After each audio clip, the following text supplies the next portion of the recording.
नमस्कार, मैं अशोक कुमार पांडे और स्वागत है आपका टीसीएच पर। नीतीश कुमार ने जो हरकत की है वो तो आप जानते ही हैं। मैंने उस पर वीडियो भी किया था, सुबह आप लोगों ने देखा होगा। लेकिन अब मामला हिंदुस्तान के बाहर चला गया है। अब मामला अरब मुल्कों तक पहुंच गया है। एक अकाउंट है saudiexpatriates.com। इसने बाकायदा इस घटना को रिपोर्ट किया है, इस घटना पर ट्वीट किया है और आप जाकर वो अकाउंट देखेंगे। जब मैंने देखा 3000 से ज्यादा उसके रिट्वीट हो चुके थे, काफी ज्यादा उसकी पहुंच बन चुकी थी। एक्सपैट्रिएट का मतलब आप जानते ही हैं, जो देश के बाहर रहता हो, यानी ये ऐसे सऊदी लोगों का, सऊदी अरब के ऐसे नागरिकों का संगठन है जो सऊदी अरब के बाहर रहते हैं, यानी यूरोप में रहते हैं, अमेरिका में रहते हैं, एशिया में रहते हैं, दूसरे मुल्कों में रहते हैं सऊदी अरब के अलावा। जाहिर है ये लोग इन्फ्लुएंशियल लोग हैं, जाहिर है ये ऐसे लोग हैं जो ऊंचे पदों पे हैं और जो यूरोप अमेरिका जैसे जगहों पर अपना अच्छा खासा बेस रखते हैं। इसका असर यह होगा कि इनके रिश्तेदार, इनके जानने वाले जो हैं सऊदी अरब में, यह खबर उन सब तक पहुंच जाएगी। सऊदी अरब में खबर पहुंचने का मतलब केवल सऊदी अरब में खबर पहुंचने का नहीं है। और वैसे भी आजकल ट्विटर का जमाना, सोशल मीडिया का जमाना है। ट्वीट यहां लगता है और सारी दुनिया में फैल जाता है। हम यहां बैठे बैठे जान लेते हैं अमेरिका में क्या चल रहा है, हम बैठे बैठे जान लेते हैं फलस्तीन में क्या चल रहा है, इजराइल में क्या चल रहा है, लेकिन हम सोचते हैं कि दुनिया नहीं जान पाएगी कि हमारे यहां क्या चल रहा है। तो नीतीश कुमार ने जो यह हरकत की है, और जिसको मैं बिना किसी शको सुबह के, बिना किसी लाग लपेट के सीधे शर्मनाक कहूंगा, यह शर्मनाक हरकत अब दुनिया में पहुंचने लगी है। और दुनिया में जब ऐसी खबर पहुंचती है तो कितनी इज्जत मिलती है, कितनी बेइज्जती में होती है, यह आप अच्छी तरह से समझ सकते हैं। मैंने कल भी कहा था और आज भी मैं यह दोहरा रहा हूं कि अगर ऐसी घटना यूरोप में हुई होती, किसी मिनिस्टर ने, किसी एमपी ने यूरोप में किया होता, तो अभी तक वहां के अखबार, वहां के चैनल उसके पीछे पड़ गए होते और उसका इस्तीफा हो गया होता। लेकिन यहां आप बदतमीजी की हद देखिए। संजय निषाद यूपी के मंत्री हैं, उनसे इस पर बात की गई तो उन्होंने कहा कि अरे वो भी तो आदमी ही है ना, छू लिया नकाब तो इतना पीछे नहीं पड़ जाना चाहिए, कहीं और छू लिया होता तो क्या होता। यह भाषा एक मंत्री की है, सड़क के गुंडे की भाषा, चौराहे के लंपट की भाषा, यह उत्तर प्रदेश के मंत्री की है। संजय निषाद साहब एक दलित समाज से आते हैं और अपने समाज के सम्मान के लिए लड़ने का दावा करते हैं कि निषादों के सम्मान के लिए मैं लड़ रहा हूं, और उसी के नाम पर उनको मंत्री का पद मिला हुआ है। आपको एक मुस्लिम महिला का सम्मान समझ में नहीं आता है? और मुस्लिम भी छोड़ दीजिए, मैं तो मुस्लिम की बात ही नहीं कर रहा हूं, एक महिला के सम्मान की बात है। सड़क पर कोई महिला जा रही है, उसने दुपट्टा सर पे रखा हुआ है, क्या किसी को, चाहे उसकी उम्र 70 साल हो, चाहे 700 साल हो, क्या किसी को यह अधिकार है कि उसका दुपट्टा छुए? हम गांव में जाते हैं, हमारी पारिवारिक महिलाएं जो गांव में रहती हैं, उनमें से कुछ अभी तक घूंघट करती हैं। क्या किसी को यह हक है कि उनका घूंघट हटा दे? जरा एक बार हरियाणा में जाइए और जो जाट महिलाएं घूंघट करती हैं, उनका घूंघट जरा छूकर देखिए। इतनी लाठियां पड़ेंगी कुछ मिनट के अंदर के शरीर में, जितनी हड्डियां होती हैं शायद ही कोई सलामत बचे। घूंघट का, हिजाब का, पर्दे का सम्मान करना, महिलाओं का सम्मान करना केवल हमारी नहीं, दुनिया भर की संस्कृति में है। मैं देश विदेश जाता रहता हूं, मैंने देखा है यूरोप की ट्रेनों में एक महिला हिजाब में है, एक महिला जीन्स टी शर्ट में है, एक महिला किसी और ड्रेस में है, और वहीं कोई भारतीय महिला साड़ी में भी होती है। कोई किसी के साथ बेहुरमती नहीं करता, बेइज्जती नहीं करता। जो जैसा है, जो पहनता है, उसकी इज्जत करता है, उसको उसी रूप में स्वीकार करने के नियम है, वहां पे कानून है। अगर वहां इस तरह की हरकत करेंगे तो इसको नस्लवाद माना जाएगा और आपको शायद जेल के सीखचों के भीतर जाना पड़ेगा।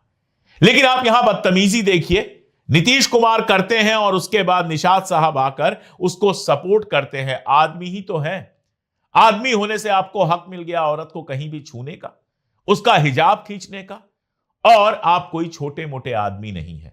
आप कोई सड़क चलते गुंडे नहीं है कि पुलिस चार हाथ लगा के आपको किनारे कर देगी, मामला जो है खत्म हो जाएगा। आप एक प्रदेश के मुख्यमंत्री हैं और लंबे समय से एक प्रदेश के मुख्यमंत्री हैं। आप केंद्र की सत्ताधारी सरकार के पार्टनर हैं, आपके भरोसे केंद्र की सरकार चलती है। तो ये कोई अपमानजनक नहीं था। बातचीत को आगे बढ़ाने, उसको विवाद से बचने का ये प्रचलित तरीका था। लेकिन अब इसको लेकर आज जो विवाद किया जा रहा है वो गलत है। और मैंने उसे सहज और हंसते हुए भोजपुरी बोली भाषा में कहा था कि किसी समुदाय, किसी महिला, किसी धर्म के अपमान के लिए मेरा कोई उद्देश्य नहीं था। अगर किसी को लगता है उस शब्द से कोई समस्या है तो मैं उनको लगता है कि उसे ठेस पहुंच रहा है तो मैं उस शब्द को वापस लेता हूं। और ये वीडियो अब दुनिया भर में जा रहा है और दुनिया में कोई भी इसको देखेगा तो थू थू करेगा। प्रधानमंत्री महोदय 3 मुस्लिम देशों की यात्रा पर गए हुए हैं, सर्वोच्च सम्मान ले रहे हैं, समझौते कर रहे हैं, वहां इज्जत मिल रही है और उसी समय यह घटना इंडिया के अंदर होती है, भारत के अंदर होती है। उन देशों में भी ये वीडियो जा रहे हैं। क्या इमेज आपकी बनेगी सोच के आप देखिएगा। और देश के अंदर तो हलचल शुरू हो ही गई है। बेंगलोर में वहां एक वकील है ओवैज हुसैन, उन्होंने मुख्यमंत्री नीतीश कुमार के खिलाफ आधिकारिक शिकायत, ऑफिशियल शिकायत दर्ज कराई है और उनका कहना है कि यह घटना नॉर्मल घटना नहीं है, इसीलिए सीएम के खिलाफ तुरंत एफआईआर होना चाहिए।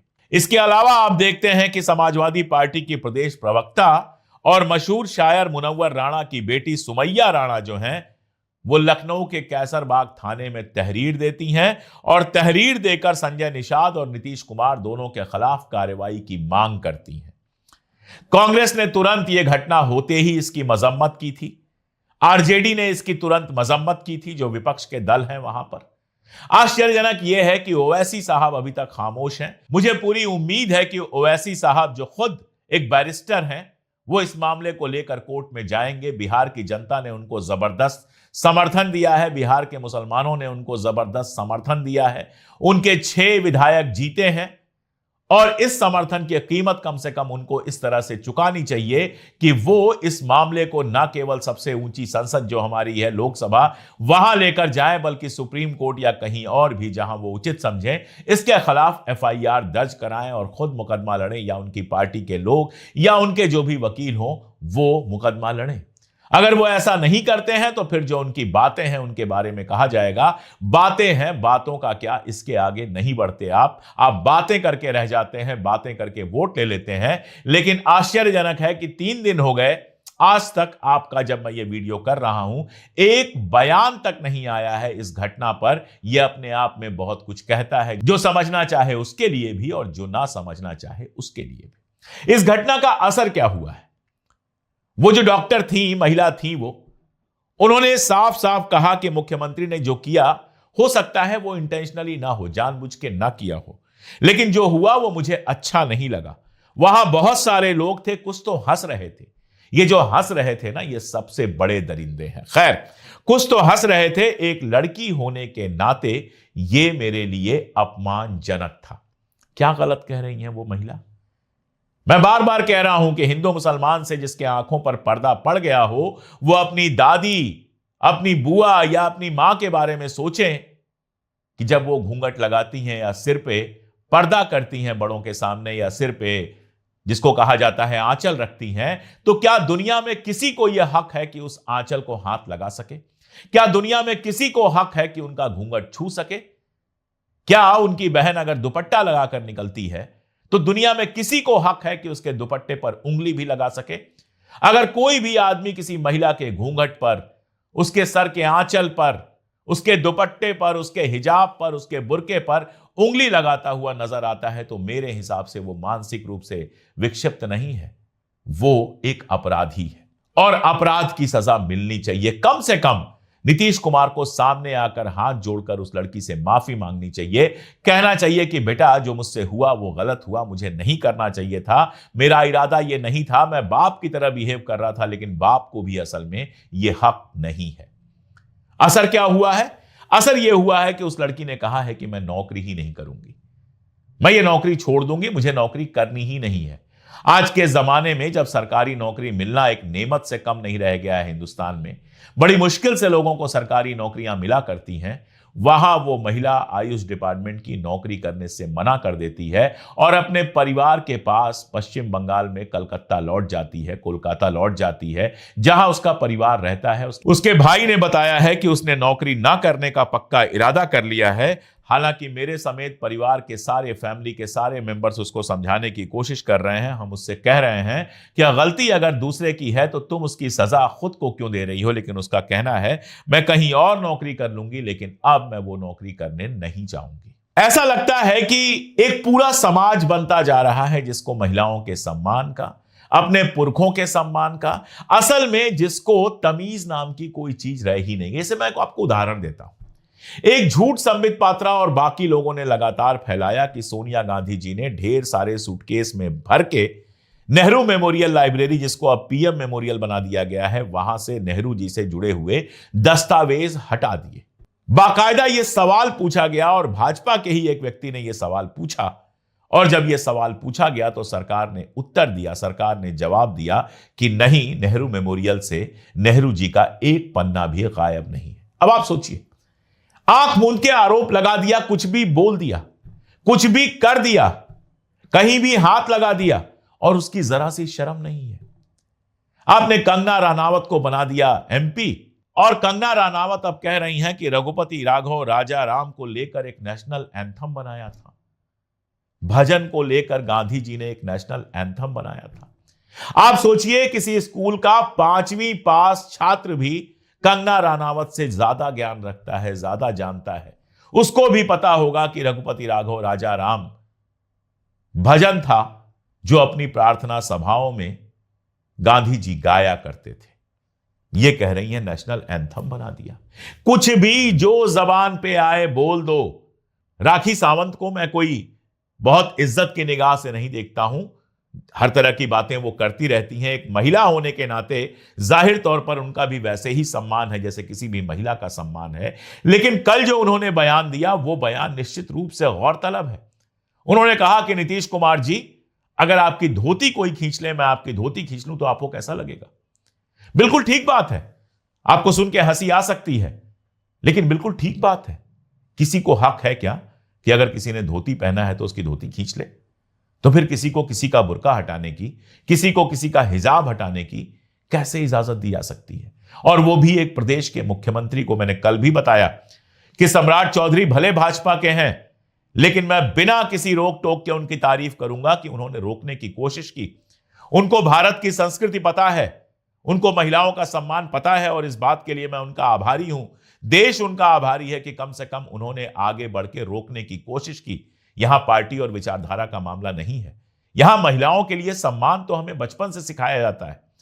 अगर आप अच्छे घर में पैदा हुए हैं, सामान्य घर में पैदा हुए हैं, आपके माँ बाप आपको सिखाते हैं महिलाओं का सम्मान करना। आप छोटे शहर में रहते हैं, बड़े शहर में रहते हैं, बदतमीजियां तो आप बाहर सीख जाते हैं। बदतमीजियां तो कई बार फिल्मों से, कई बार कहीं से सीखते हैं। मुझे नहीं लगता कि कोई माँ बाप ऐसे घटिया होंगे जो अपने बच्चों को औरतों की इज्जत करना नहीं सिखाते होंगे।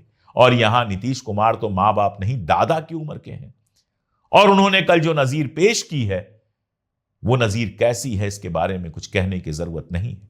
खैर, मैंने बात शुरू की थी मामले के बाहर जाने से। आप देखिए कि लगातार वैसे ही हमारे दोस्त कम होते जा रहे हैं, और दुनिया में जो हमारी इमेज बन रही है वो इस्लामोफोबिक और पॉल्यूशन से भरे हुए देश की बन रही है। एक ऐसा देश जो शायद माल फंक्शन कर रहा है, जो शायद ठीक से फंक्शन नहीं कर रहा है। कोई एजेंसी कहती है कि हमारे यहां डेमोक्रेसी बस इलेक्टोरल ऑटोक्रेसी बन के रह गई है, यानी चुनाव तो होता है लेकिन लोकतंत्र नहीं है। इजराइल का जिस तरह से आपने समर्थन किया, मिडिल ईस्ट के समर्थन में भारी कमी आई है। और उसके बीच में जब इस तरह का वीडियो आता है, आप सोच के देखिए, आप चाहे हिंदू हो, मुसलमान हो, सिख हो, ईसाई हो, आप सोच के देखिए कि एक तरफ तो लगातार नेताओं के जहरीले बयान, और उसके बाद जब इस तरह का वीडियो जाता है, आपके सामने आता है, तो तुरंत हमारे देश की इमेज क्या बनती है। कल बहुत सारे लोग जो हैं वो कह रहे थे कि अरे इतनी उम्र है और फला है, ढिमका है। अरे भाई, इस देश में 70 और 60 साल के बूढ़ों ने 4 और 5 साल की बच्चियों के साथ जो किया है, कई बार वो खबरें लगातार छपती रहती हैं। आपकी उम्र कोई भी हो, आपको यह करने का हक नहीं मिलता। और सबसे मजेदार तो यह है कि एक टीवी चैनल की एंकर हैं, उनके परिवार का वीडियो उनके ही लोगों ने पोस्ट किया था। भारतीय जनता पार्टी के एक एमपी जो हैं, जो उसमें आए हुए थे, उन्होंने परिवार की महिलाओं का वीडियो और फोटो पोस्ट किया था। उनके सहायक ने वीडियो पोस्ट किया था और उन्होंने फोटो पोस्ट किया था। लेकिन जब लोगों ने उन फोटोज के सहारे यह सवाल पूछना शुरू किया कि एक पत्रकार और एक सांसद में ऐसा पारिवारिक रिश्ता कैसे हो सकता है, तो उनको अपने परिवार की महिलाओं की प्राइवेसी याद आ रही थी। लेकिन जब यह घटना सामने आती है तो वो कहती हैं औरतों की आजादी का मतलब है बुर्का नहीं होना चाहिए। क्या अपने परिवार की महिलाओं से उन्होंने सवाल पूछा? क्या उनके परिवार में घूंघट, पर्दा ये सब खत्म हो गया है? क्या उनके परिवार के बूढ़े लोग आज भी सिर पर आंचल नहीं रखते हैं? कौन होती हैं वो ये सर्टिफिकेट देने वाली कि कौन सर पे आंचल रखे, कौन घूंघट रखे, कौन बुर्का रखे? यही नीतीश कुमार जब विपक्ष में थे, आरजेडी के साथ थे, विधानसभा के अंदर उन्होंने एक बयान दे दिया था यौन शिक्षा को लेकर। पूरा भारतीय जनता पार्टी का तंत्र और साथ में गोदी मीडिया उनके पीछे पड़ गया था कि अश्लील बयान है, और था अश्लील बयान, मुझे भी नहीं अच्छा लगा था।